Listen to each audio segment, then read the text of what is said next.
So for this video, I will be teaching you how to play Patawad, Paalam by Moira and I Belong to the Zoo.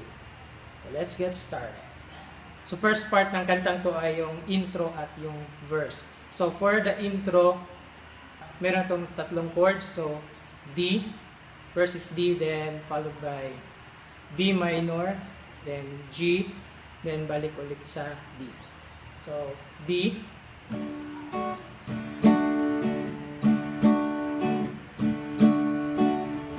then B minor. So bar on the second fret, then B. So para lang siyang A minor but on the second fret. Next is G. So pwedeng ganito ang G. Or pwede ring bar ni G.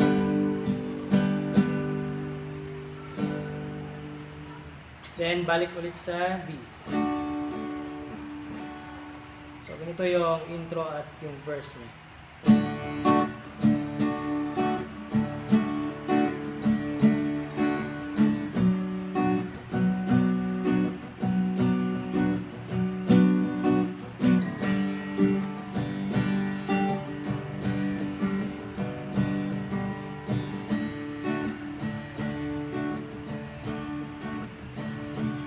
Balik ulit sa D.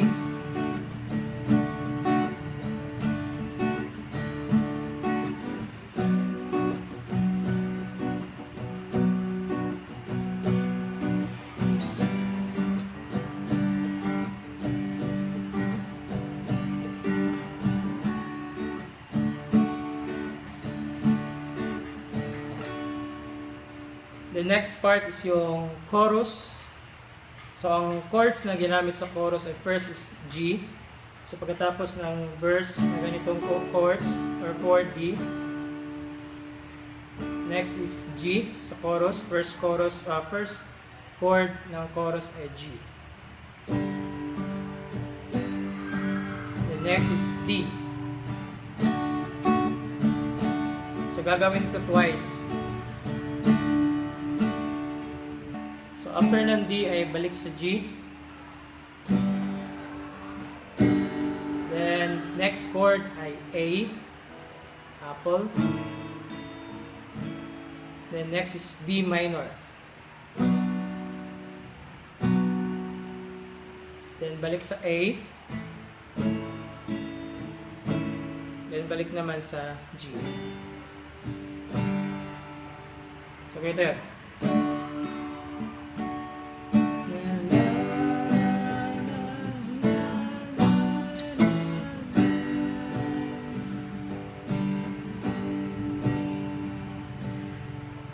Again.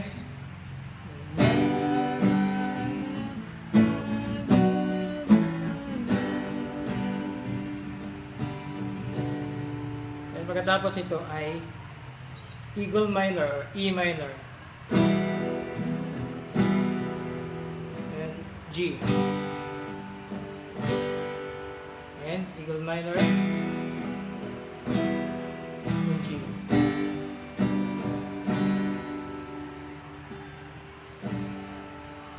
Then, balik na naman sa chords ng intro at the next verse na naman. Balik na naman sa D.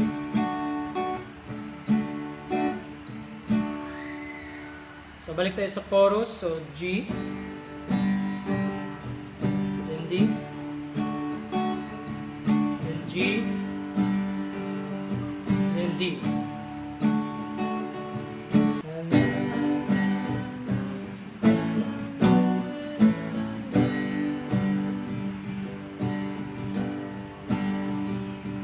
Minor, then G, then intro,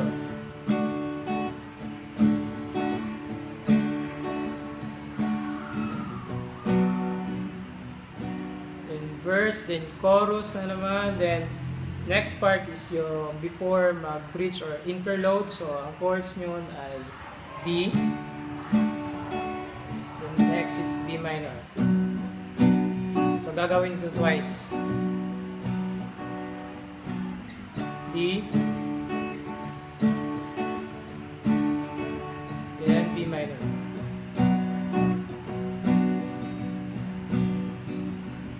next yung bridge. So, chords ng bridge ay first is G. Next is F sharp minor, so bar on the 2nd fret, then these 2 fingers here. Then B minor, then D. So gagawin ito twice. So again,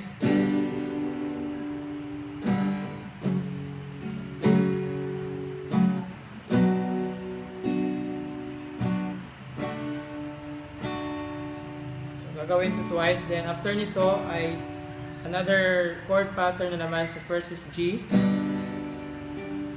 then A, the next is B minor, then D.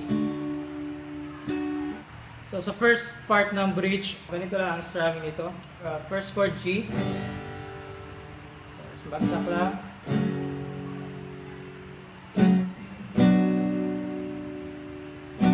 Gagawin ito twice. F sharp minor, then B minor, then next is G, then A, then B minor, then D. So gagawin ito 3 times. So thrice. Then G,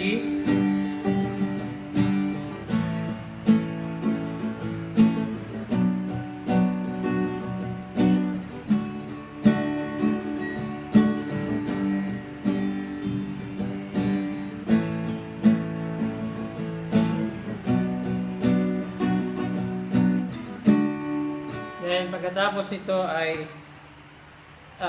another chord na naman. So kapareha lang ng chorus kanina sa last part ng chorus. So eagle minor, then G, then D.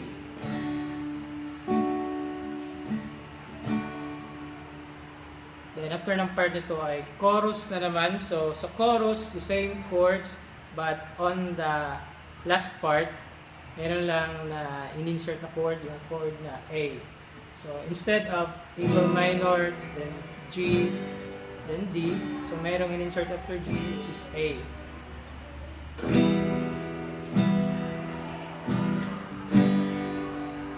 Then A, then D.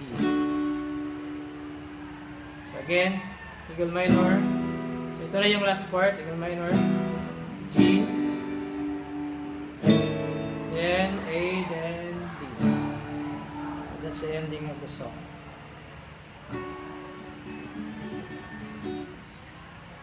So I hope this video helped you, and see you next time.